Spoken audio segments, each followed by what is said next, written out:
Hello, this is Sarah Connolly for the Alcohol Free Lifestyle Podcast. And I'm so excited for our session today to welcome a former client, Ben, who is 45. He owns his own dentist practice with some business partners. He is a father of 3 children, all under the age of 9. And Ben is now how many days alcohol free? 133. 133 days. Now, when Ben joined us, he was convinced that he could not quit. He'd tried, he tells me about 100 times, but I think that might be a slight exaggeration. But he tried many, many times with different methods. And he just convinced himself that he wasn't going to be able to do it. But he came to us with a decision to give it another go for the sake of his kids, his marriage, his career, and his mental health. And so I'm so grateful that he's giving us his time today. And welcome, Ben. It's wonderful to have you. Thanks for having me, Sarah. So, Ben, you're based in Maine, is that right? That's correct. Yeah. Mid-Coast, Maine. Yep. Great. And you're juggling life with these young babies and married and businesses. There's a lot going on. Can you tell me a bit about what was happening just in the lead up to making the decision that you were going to have another try at giving up alcohol? Sure. I was leading a busy life, as you said. Career was going well. Fatherhood was going well. My marriage was going well, but I could see that I was having an issue with alcohol, and that it was slowly getting out of control. I was starting to do things that I had never done before, like hide alcohol. And it wasn't really a problem in my marriage. My wife didn't have any issues with me. I was able to get everything done, but I could feel it inside that I was losing control, and I was embarrassed by it, and I was starting to lie to people about it. And that was the lead up, and that had taken some years to ramp up. And I could see it coming, and it looked dark in the future. So I found you guys. Yeah, right. So it was looking pretty dark, the future at the time. What was your mental health like, would you say? I had I had a lot of anxiety that I tried to overcome with a lot of exercise. I tried to be as disciplined as I could be, but alcohol did not fall into that discipline category. It that kept escaping me. I was able to do a lot of things through what I called discipline, trying to maintain that balance. But alcohol did not abide by those rules of discipline that I was trying to keep my life in balance. So Yeah. it was just something separate, and so I could see that this was something beyond discipline, beyond my just grit and effort. Yeah, got it. So in other areas of your life, you could take control, you were disciplined, you could set goals, you could achieve goals, but this was kind of the one thing that just kept eluding you. Would that be fair to say? That's exactly it. Yeah. Yeah. I totally relate to that personally, and I know a lot of people that I've met along the way have that same thing. It's very frustrating to know yourself as somebody that has tenacity and determination and grit and all those things you talk about, but it's this one thing. Yeah. So, Ben, you were convinced that you couldn't quit. What changed and how did it change?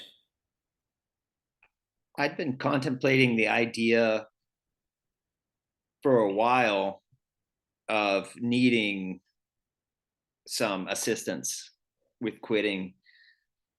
I kept going back and forth with that. No, I've got this. I've got the determination. I can do this. I've done other really hard things. And I just need to keep trying harder. And that had been going through my mind for, like I say, probably the past 5 years, really in earnest. And it just been a cycle. Sometimes, I'd spend, a month not drinking, tried to do a 90-day stretch. I made it about 60 days. But I just kept coming back to the same cycle. And after so many times of the cycle just turning and turning and turning, I figured, I need some assistance. But it was really something I wanted to avoid. I really wanted to solve this issue on my own. I didn't want to turn to help, and I didn't know what help looked like. I didn't know what was out there. All I knew was that I didn't want anybody to know, and I just wanted the problem solved. Yeah. So you had a problem, you tried to fix it a number of different ways, and then you changed your strategy and you did something that you really perhaps didn't want to do, but felt like this is something that I really need to do. Yeah, that's correct. Before, all I really knew with alcohol, people that had trouble stopping drinking, I should say. I knew about AA, I knew about inpatient services, but I just didn't feel like that was something I needed. I just didn't feel like that was me. I just couldn't believe that I was getting to that point. Everything else in life was great. I have a great family. I had a great upbringing. My parents were really good. They had what I think of as a healthy relationship with alcohol. They drank some, but not to excess. But I started early, and I was a little different from the other people in my family. I just didn't want it to touch my career, and I didn't want it to touch my relationship with my children, and I didn't want to make a big deal about it. Wanted to be private about it. So I didn't know where to turn to. So I don't know if you'll ask about this or not, but I started searching for alternatives to, AA or some type of inpatient, because it just didn't seem like it was a possibility. I just didn't want to do that. I don't know what would have happened, but I just didn't want to do that. So I just started searching podcasts about drinking. I thought, well, maybe at least I'll just start listening to some podcasts, and maybe that'll help. So, and then I heard your lovely voice on a walk. Oh my goodness.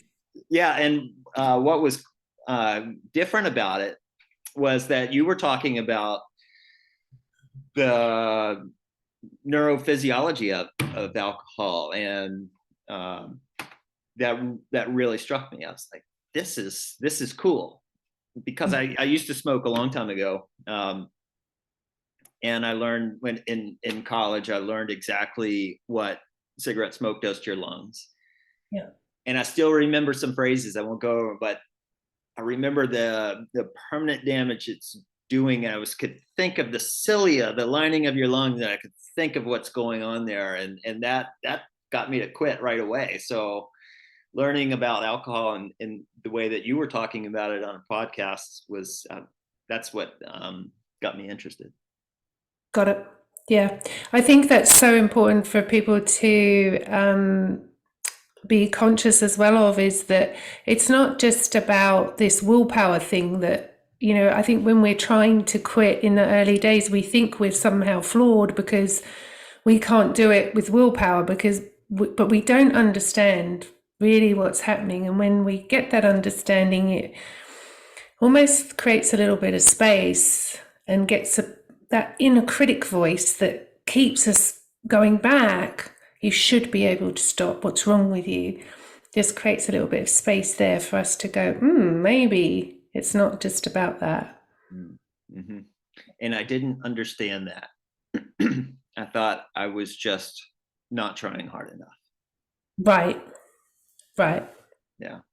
And I've actually got goosebumps as you say that, because I believe there are so many people out there that are still stuck in that mindset of there's something wrong with me. I'm not trying hard enough. Oh, yeah. I can't believe how much I've learned in the last 133 days. It's been the most positive experience I've had in a long time. So I'm just ever grateful for it. And I know we'll get into it more, but yeah, I just so lucky that I found it.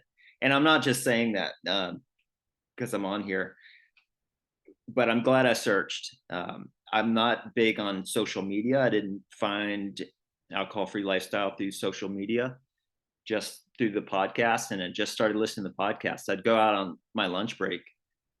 I was like, oh, this one's good. I tried a few of them and they weren't that good. Some of them were about guys with addiction and, oh, I used to do meth and that, all this kind of stuff. And I was like, oh, this doesn't apply to me. That's, I felt like I had my life together except for this one thing. Yeah. And when I started listening to your podcasts, Coach Sarah and you, and Coach Victoria, excuse me, I just couldn't wait to download them and get out on my lunch break walk. And that started the slow turn, the slow positivity turn. Hey, there's more to learn about here. There's something going on here. Maybe just take a pause on blaming myself for just a second, just see where this goes. And that's what got me.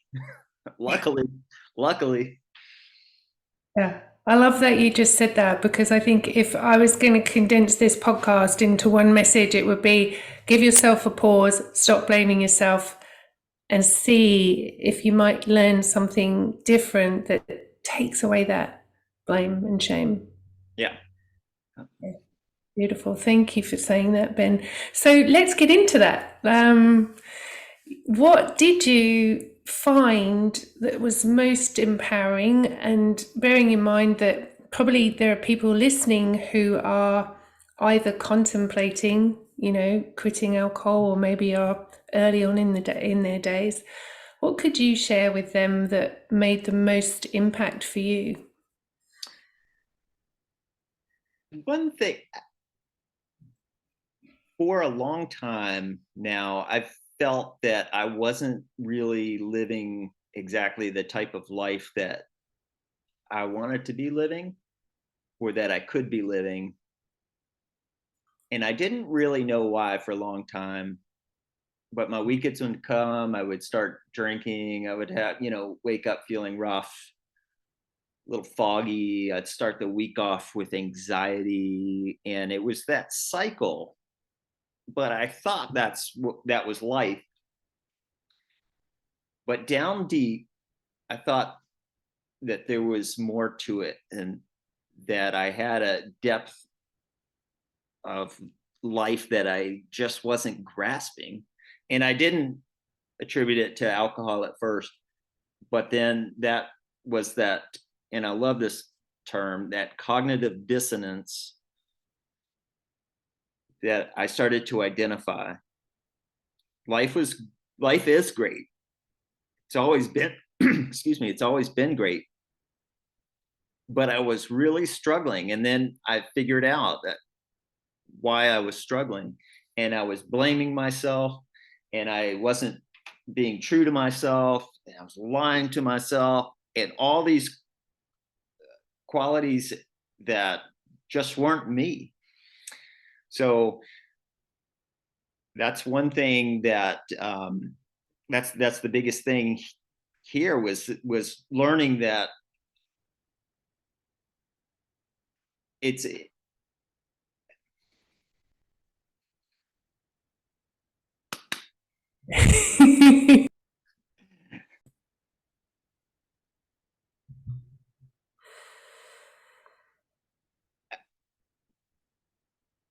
I knew that I needed to stop blaming myself and stop thinking about it in one-sided way of I just needed to try harder or I needed more discipline. I had tried thinking about this problem for years like that, and I kept coming up with the same result. So I was really happy to find this podcast because it was a new way of thinking about it. I wanted to own the issue, but at the same time, I needed to change the way I was thinking that it wasn't my fault. And I needed to learn how to change the way I think about it as a problem, if that makes any sense. Oh, it makes perfect sense. Yeah. Because, when we think about our flaws and where we're deficient and where we're doing everything wrong, as we talk about, often it's this, well, what does that create? That creates stress and anxiety. And when we're stressed and anxious, what we want to do is do the one thing that makes us feel bad in the first place. It's kind of this horrific vicious cycle that I got caught in. You've been caught in, millions of people. So you gained this awareness that, wow, maybe it's not just that I'm deficient or flawed or not trying hard enough. Where did you go from there, having that realization?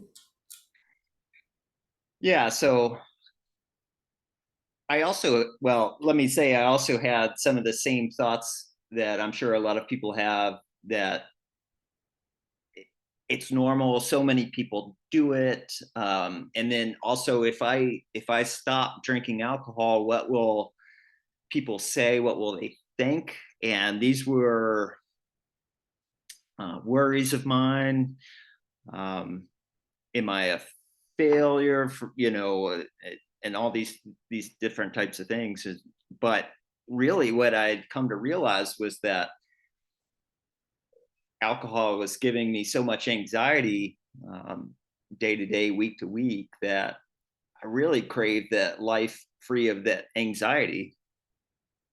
And at first, I was worried about what people would think and going to functions, and but I had come to find out that luckily those fears just completely melted away.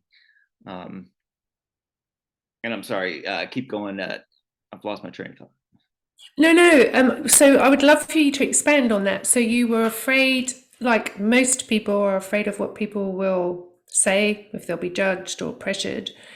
And that fear, you said, just kind of melted away. So can you recall the experiences that you had when you first went out into the world alcohol free? Yeah, absolutely. At first, it was a very anxious decision to become alcohol free, because my wife and I had had good times, but I started to take a pause and think that I am not going to give alcohol the credit for those good times. We had good times because we love each other and we have fun times together. So I started to think of all situations like that. Same with family. I would get together with my brothers, and I think of all the times we'd had drinks and stuff like that and have a great time. But really, I was having a great time because of people and because of connection. So when I took alcohol off the plate, when I made that decision, it was a great weight was lifted off my shoulders, and it was really nice because I made the decision, decided to stick to it. The the physical bonus of not drinking alcohol hadn't really kicked in yet. I was a little worried going out, what people would think. Would they judge me? Because I remember thinking some of those things about people that weren't drinking alcohol, but that's because I was insecure about it. So I started to not really care. It started with some anxiety, and I learned some tips and tricks from Alcohol Free Lifestyle about how to get on at a party, and the early days with that, and that worked great. And then it turned into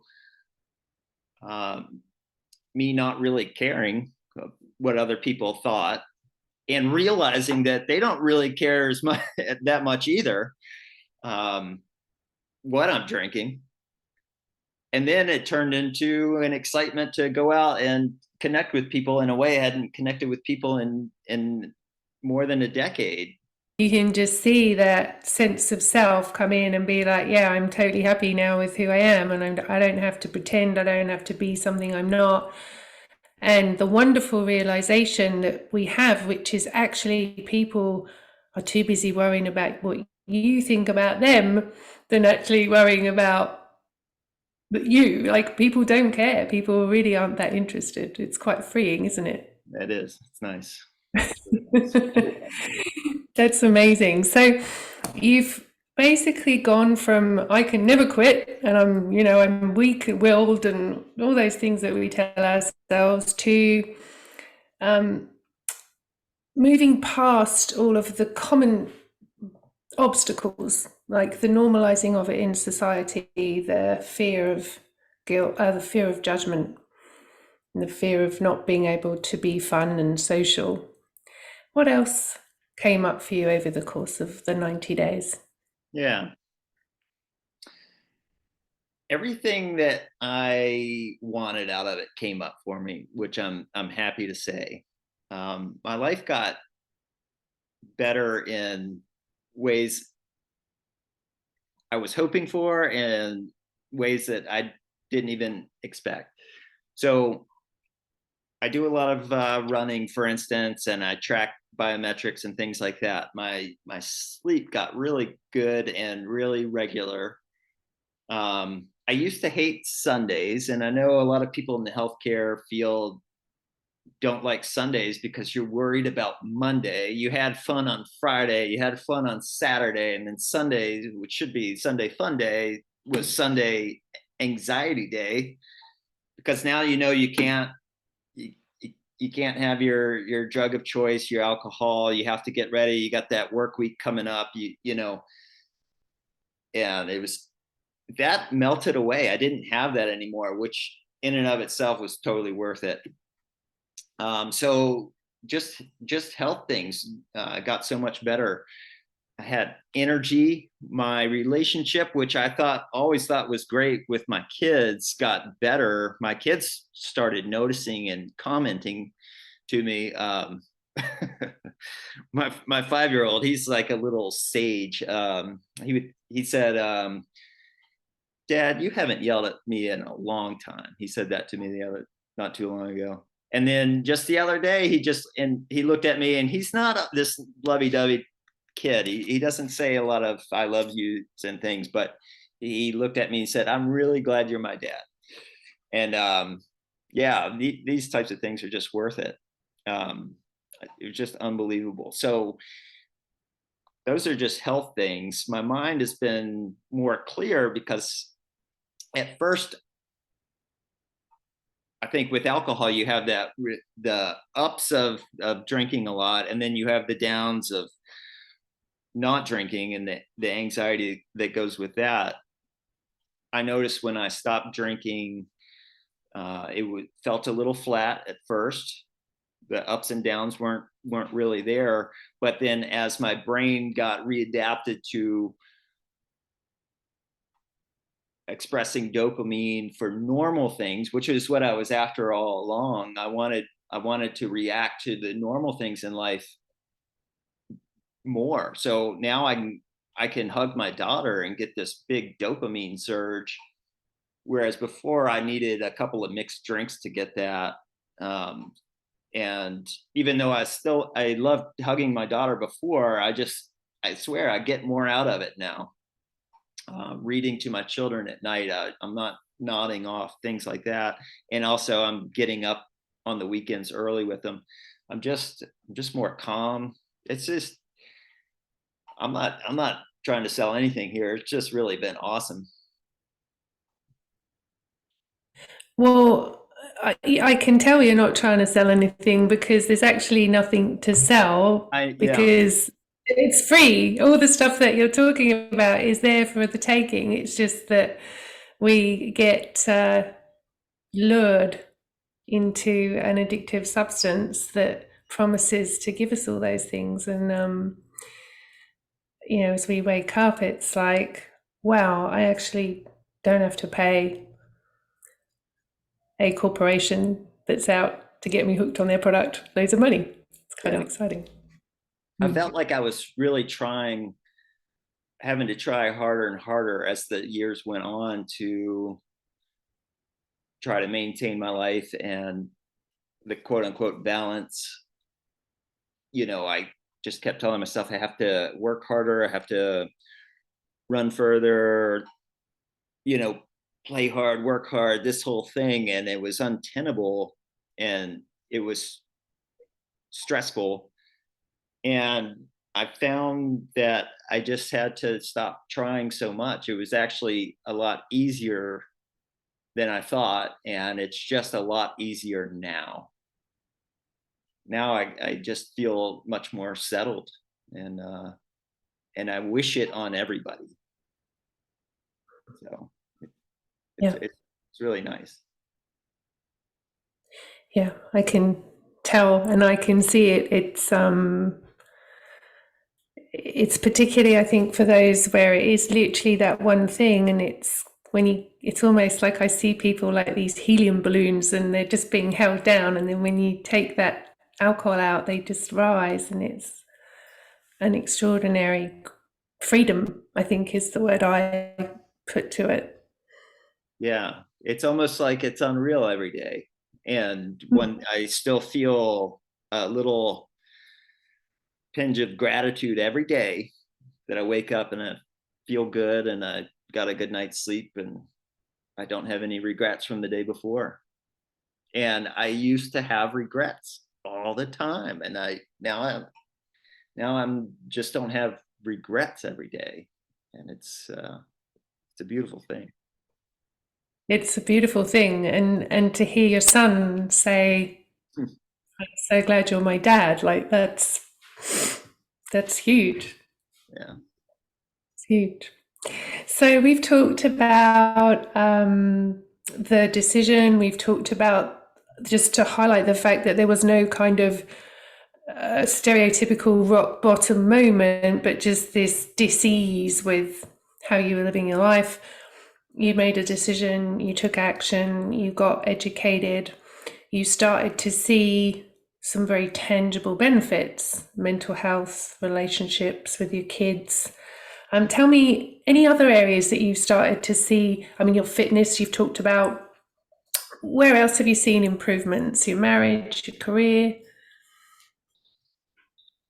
Yeah, absolutely. I think that I am a better listener with my wife, try to be more calm, but also now I have more space, more time to read, for instance. On the weekends, I didn't read much because obvious reasons. I couldn't read while I was drinking. Um, so I have those. Work is just much more enjoyable. Work is kind of what it is. But when you take the stress out of it, I think you just do much better, and you feel like you can care for people for that reason, to care for them and not just to get through the day, not just to get done with that appointment, but just to slow down and connect with people. And it's something that I hadn't really experienced very much in depth. And that's hugely rewarding, because before, there's always that, well, there was always that for me, that did I make the right decision? Was this the right career? I don't know. It's so stressful. And that has changed dramatically in the last 100 days or so to, yeah, this is great. I get to help people. It's wonderful. The stress has gone way down, which is necessary for a lot of people. And there are a lot of healthcare people in the alcohol-free lifestyle, I think for a good reason. And I think it's a good way to have your career be reborn.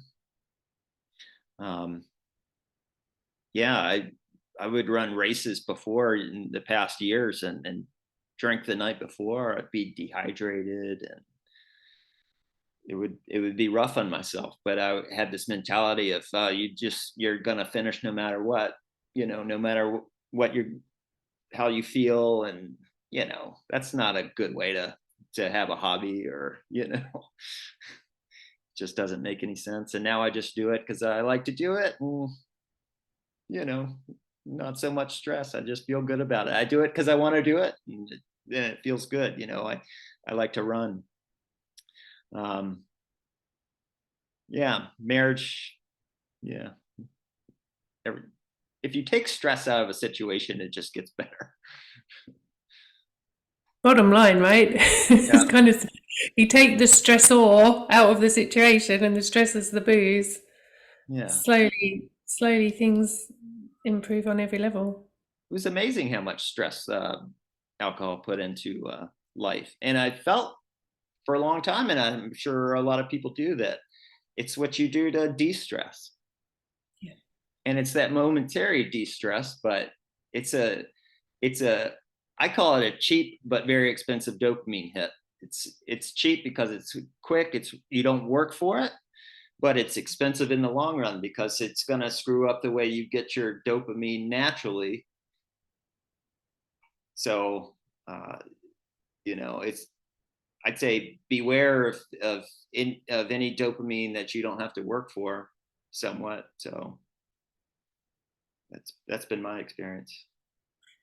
Yeah, I think that's awesome that you've just said that. I again need to highlight for the listeners that, this, just be careful of if it seems too good to be true, it usually is.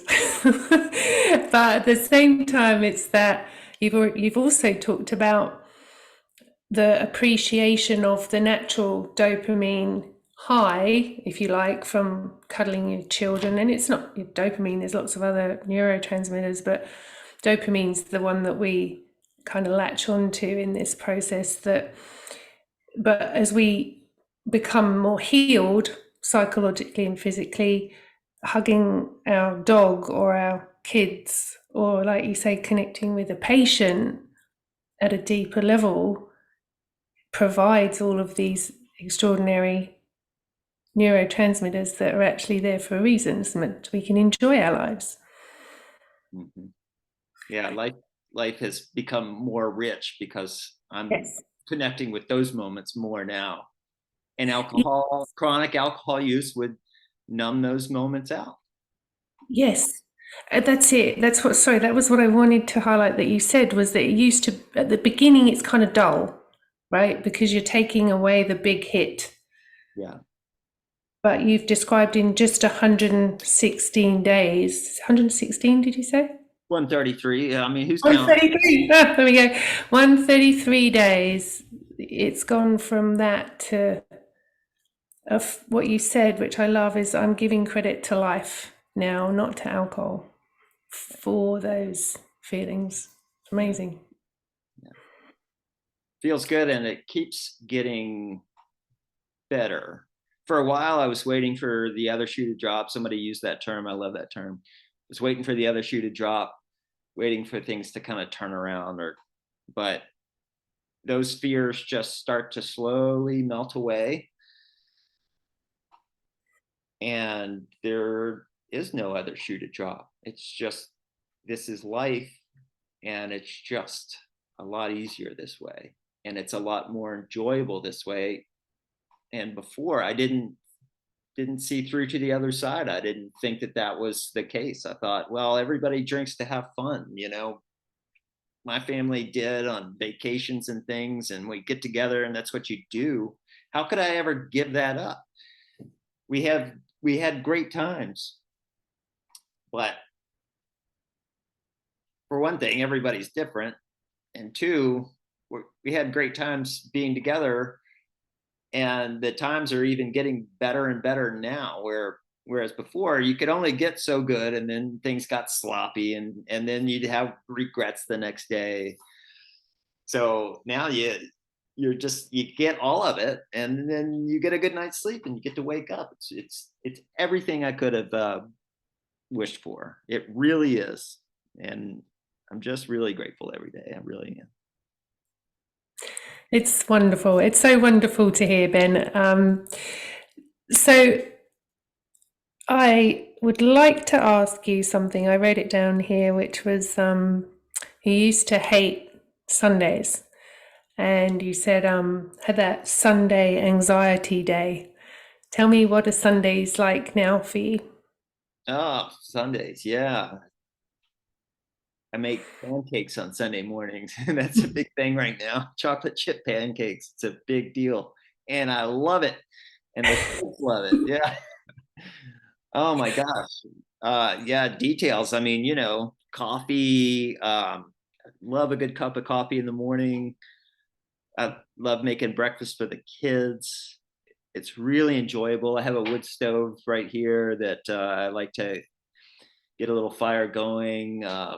You know, go outside in the mornings. Now it's starting to get warm here, and let the chickens out. And oh gosh, it's just good. These little things are really enjoyable, and it's just I don't want to say it's just another day, but it is. It's another full weekend day that I can enjoy, because I'm not cursing that I can't use, you know, that I can't drink, you know. On Saturday, you wake up, I'm like, all right, it's Saturday. Yay. You know why? I'm glad it's because I got Saturday night to look forward to, you know. But now it's just, and then Sunday, I'm like, you know, Sunday sucks because, you know, I can't drink tonight. And then tomorrow it's going to be stressful. But now I don't have that. It's just, it's another weekend day. It's the full day. I do everything I did on Saturday now, you know. And I have the same type of night that I had on Saturday, and it was awesome. Everything's good, you know. So it's like I got a weekend day out of it, you know. A whole day, right? Yeah. Whole day, whole extra day. Well, and my stress and anxiety previously on Sundays would manifest. You know, I wasn't I wasn't very cool with the kids, or half the time I would sleep in, you know. My wife and I would alternate, you know, and I might sleep till 10 or something crazy like that. Who does that with 3 little kids? And then, you know, it feels like half the day's gone. So it's just a lot more life. It's a lot more time, and just such a better way of spending time. I mean, magnitude's better way of spending my life. And, you know, we've talked about what's going to matter when you're on your deathbed. And I think it's a healthy thing and a good thing to think about that, to think about your own death, not in a macabre sense, but, you know, to look back at what you've accomplished and what you've done. And I think relationships are going to be essentially the main thing. What kind of life you've led, you know? Yeah. And it doesn't matter what you do, I don't think, you know. It matters how you do it. So Yeah, I couldn't agree more. yeah. And I'm certain that your young man will be saying that he's happy you were his dad up until that day. Yeah. Yeah, I think so too. Amazing. Yeah. It's good stuff. It's good stuff. So Ben, before we finish up, just one last question, and you may not have anything else to say, but if you do you have anything else you'd like to share with the listeners before we finish today? Yeah, I think it was, I was thinking of back to when I felt really trapped. I felt trapped because I thought stopping drinking or getting help with that was too much of a step, and I was feeling trapped. And I just hope that people will at least start listening to some of your podcasts. Maybe check this program out. I'm sure there's other great programs out there too. Just find the one that's that works the best for you. Again, like I said before, I really like the science behind it, and that's what's really helped me a lot. But I couldn't be more grateful for just looking into it. It was a bit of a leap of faith for me. But gosh, I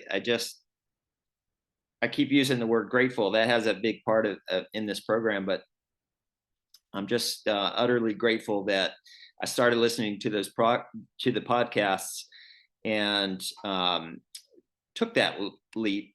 I think anybody can take some time off of alcohol, but for me, it started with that feeling of I need to take some time off of alcohol. To alcohol just doesn't work for me, and realizing that that's okay, because some people can drink occasionally and that's fine.